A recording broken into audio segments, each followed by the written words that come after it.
Hey everybody, welcome back. We're on to our third image and a couple other varying techniques for cutting stuff out.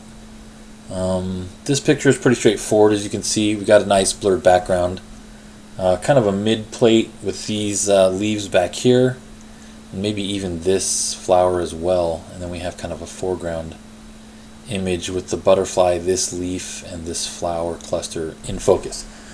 So our intention here is to actually use the butterfly wings to make them move. So we'll actually be revealing some some leaves back here, which will have to be built, and then some more back here that'll have to be built. So, and then of course this flower as well. So let's just talk through that process. So we'll start with the really simple stuff, if you will.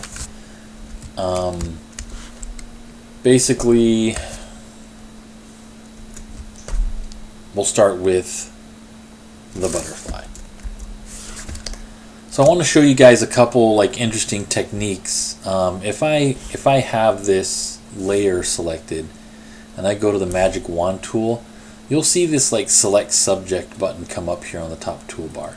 So if I hit select subject, what it'll do is it'll use its AI, basically its artificial learning, if you will, to try to select what it thinks the subject is. So you can see that it did pretty well with the wings, but then it kind of lost the plot down here, right? We got this all madness down here. It thought this was part of it. So it's not necessarily very good at figuring out just these kind of more complicated pictures, okay? So this is why we don't use the magic wand necessarily. You can see that it's based on light, and it kind of it works to some degree, but as soon as things get a little fuzzy or messy, it just totally just breaks down. And the magic wand edges are so rough, nothing is smooth about it. So this is why we use the pen tool. Some of you were probably looking at my tutorials and Mike, don't you know about the magic wand tool? And I was like, yeah, I do. And I hate it. Because it doesn't work very well for really precise professional work. Now you can see that here we have this discrete shape of the butterfly, but even then, if I'm trying to do this with the butterfly, you can see all I'm doing is adding color, right? Because it's all based on color and luminance and saturation, and it's just guessing. So it's I could do this forever with the magic wand tool, but in reality it's best if I just go ahead and take the pen tool and cut it out. There is one other way that we can do this, and I'm kind of show you some examples. What I'm going to do is I'm going to do a really rough cutout here of the butterfly, and basically I'm just showing Photoshop where the edges of my subject are, and I'm going to see if it can do a better job if I just give it a hint. If I just kind of help it along, say, look, I don't want the flowers, I don't want the leaves, and you know that black and white stuff and the orange stuff, I want all of that included. And what I'll do is I'll just go around the head. I'm not going to worry too much about the antenna and the leg right now. So here I made this crazy selection, right? So what I'll do is I'll go ahead and make it a selection, and then what I'm able to do is there's a button called select and mask, okay, and it's under select, and once I have a selection I'll just go ahead and hit select and mask. What it'll do is it'll take what I've hinted at and it'll do its best to sort of guess. So what I'll do is I'll turn this transparency all the way up, and I'll kind of adjust this radius a little bit on this, and we'll see, and we'll kind of hopefully see how well it can do with this transparency here. So you can see that it's not doing the best. Let me see here. Why? Oh, maybe my output isn't on. Smart radius, transparency, high quality preview. Oh, I know why. Sorry guys, my bad. I have my background on. So let's do this again. My background on wasn't showing the transparency. So I'll turn my background off. We'll go back to select and mask. We'll do this again. Turn the transparency way up. And we'll see that, it did a pretty good job. Maybe I'll leave it on half transparent. It didn't find the edges, but what I can do is turn on smart radius and increase the radius of my selection. And you can see it'll start moving out towards the edges. And this is starting to look pretty clean, right? You can still see some transparency on the edges of the wings right here. Smart radius usually works better without than leaving it off. But you can see that as I'm going and increasing the radius, it gets sharper and sharper on the edges. But again, we're still losing some of the wing here, right? Because it's still looking for orange, white, black, and it's trying to find the edge of this butterfly, but it's just not super successful. So I can change some of the feathering setup. I can change the contrast setup, so you see that now, like, I'm getting a higher contrast, right? And I just bumped the feathering slightly of my mask to sort of find more of this. So you can see now it's getting a little bit into the legs and antenna here around the head. A little bit, you know, I can change the smoothness of it, which is basically just how soft the line goes from place to place. So there's ways where you can kind of mess around with this, and you can literally just shift the edge of what it finds, plus or minus certain degrees, to get a cleaner cutout. Now this happens pretty quick, but it also is a little janky. It rarely is perfect, right? So now you can see there's some transparency here through some of the white spots of the wings. I did find some of this, and the edges seem to be pretty good as far as the wings concerned. A little bit messy over here because it's registering some of the flower behind it. So in the end, you can use these techniques to sort of like do really complicated work, but generally speaking, this works best when you have work that is going to be incredibly complicated on a clear background.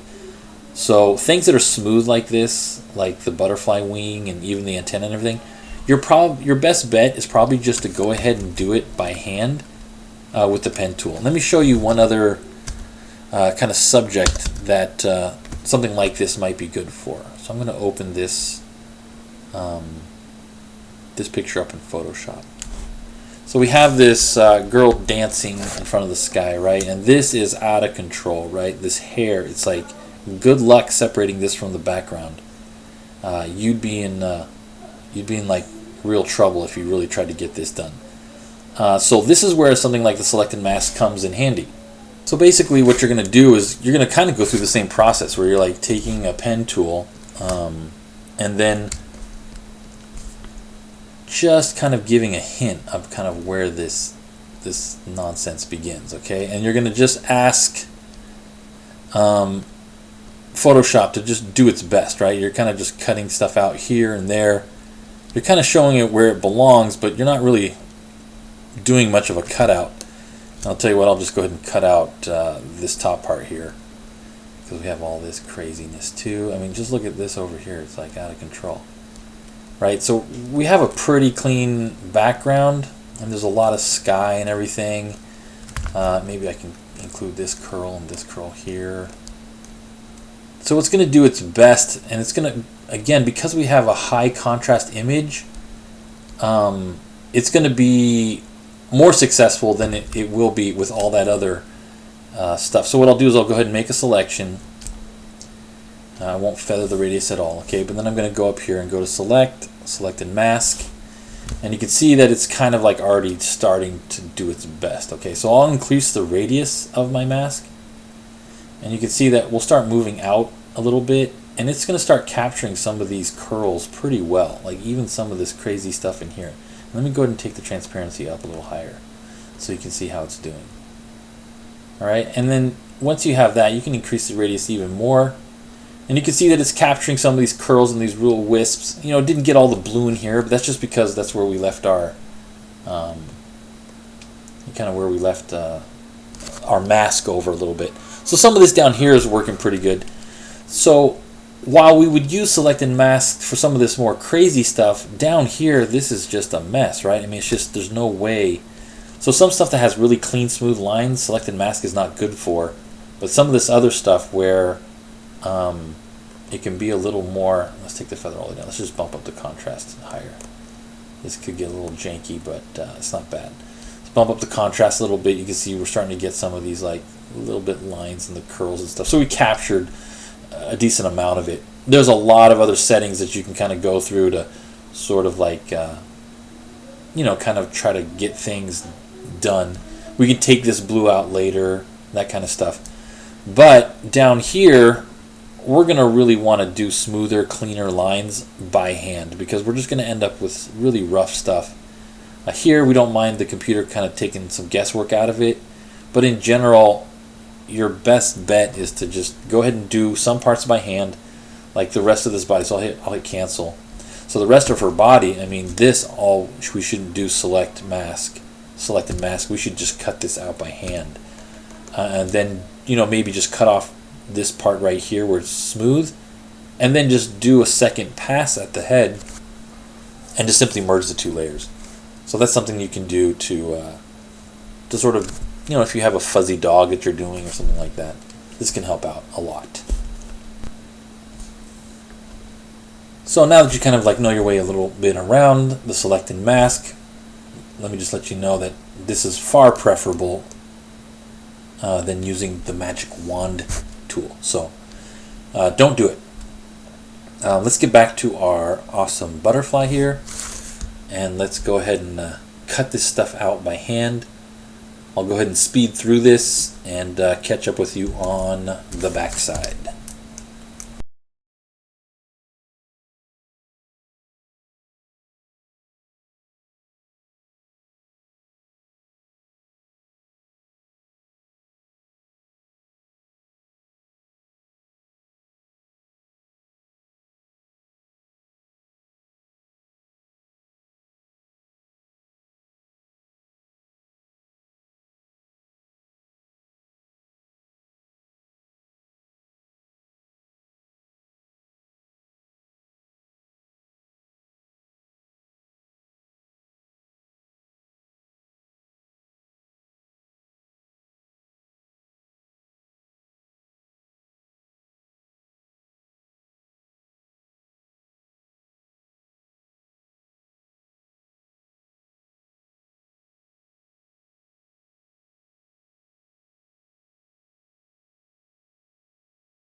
Okay, so that's pretty much the long and short of that. There was one little thing that I did want to show you.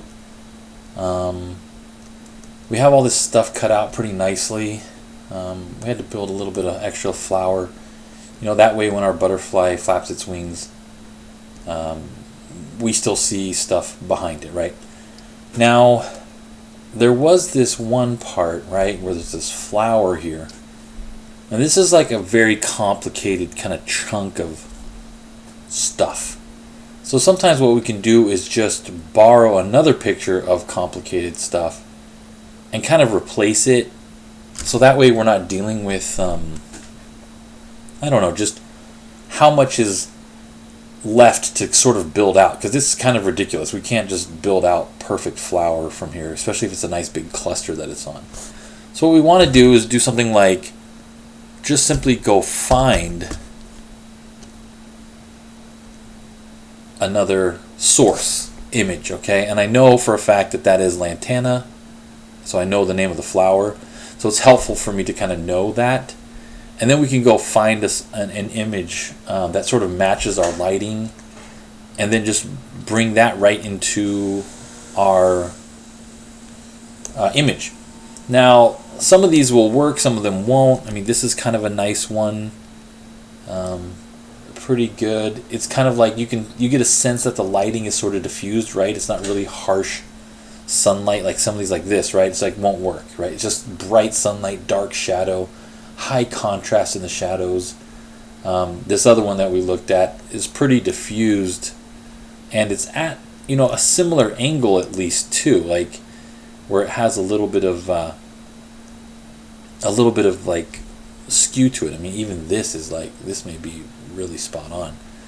So let's view this image. I mean, pretty good, right?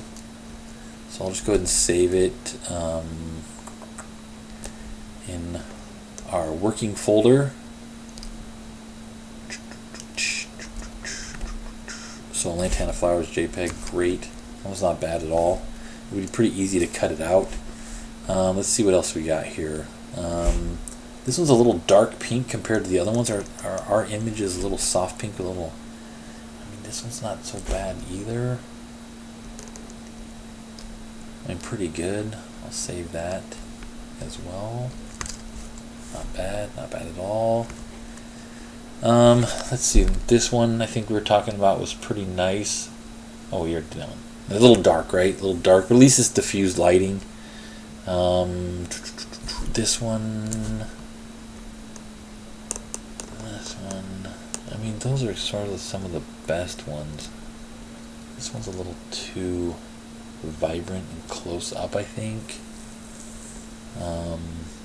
Again, this one has nice diffused lighting as well, but just kind of a different color than our regular one, right? So we have this like kind of softer pink, yellow, and a little bit dark. So we don't want something that's too crazy like that. That wouldn't work. So ours is more like this style. So anyways, I think one of the two that we picked will work. I mean, you could spend days looking for images, but at this point, we kind of just want to get it cooking and do it. All right, well, that's good enough. But anyways, so what I'm going to do now is I'm going to just go ahead and open up this flower file, and yeah, this one looks like the best, right? This one will work the best. So I'm going to go ahead and just, well, I can just drag and drop it in here. This will work just fine. Oh, thank you. Yes, go ahead. And then we can sort of like position it where we want it to be. Kind of put it right there, and maybe we can even use that second flower. I mean, that's kind of nice, right? So let's just see how this goes. You know, this is a nice sharp contrast, so you can see that even then, like even with this contrasting, this magic wand tool is just roosterous, totally roosterous. So this would be nice, right? I think we can just drop this whole flower image right on there and have our butterfly sit on it, and I think we could do okay. We can do some color toning and stuff to help it kind of match the overall tone of our scene, but I think we picked a winner here, and this should be pretty good. So I'll cut this out real quick and zoom through because I'm so fast, and then I'll see you guys in just a sec.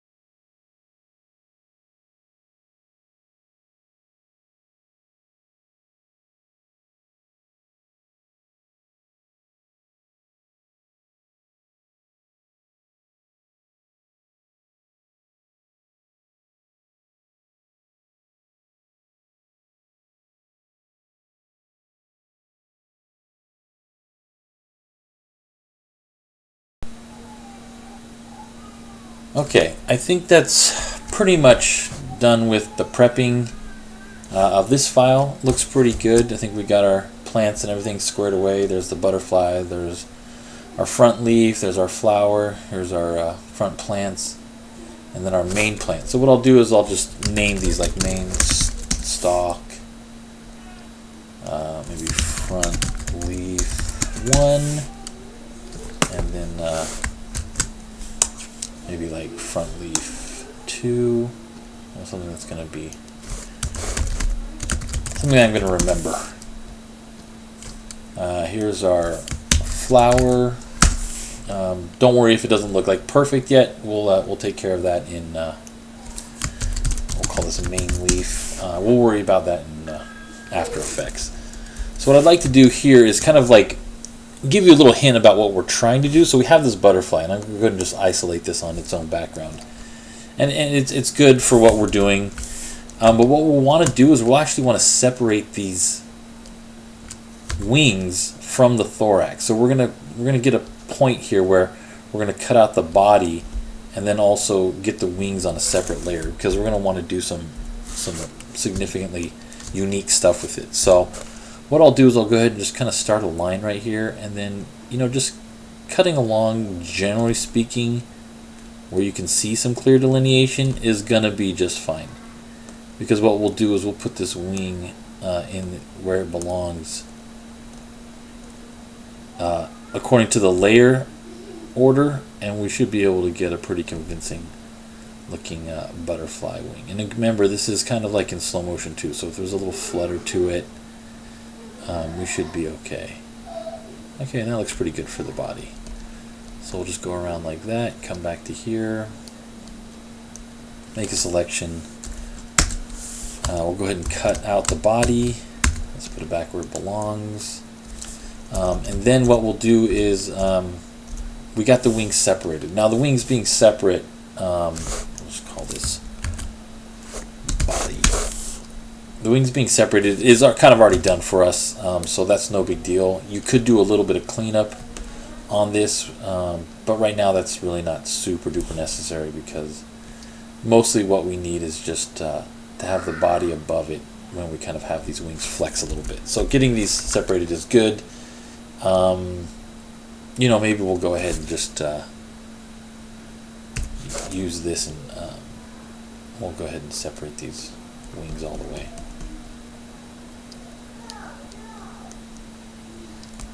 Okay, good. Go ahead and cut it, paste it. Since I don't know exactly where it belongs, we'll turn on the body and kind of match it back up where it should be. And that's close enough. Okay, that looks pretty good. So now we have everything. You know, this we'll call it our left wing since we're looking at it that way. We'll call it right wing. Okay, perfect. So that's pretty much the long and short of it as far as this cutout is concerned.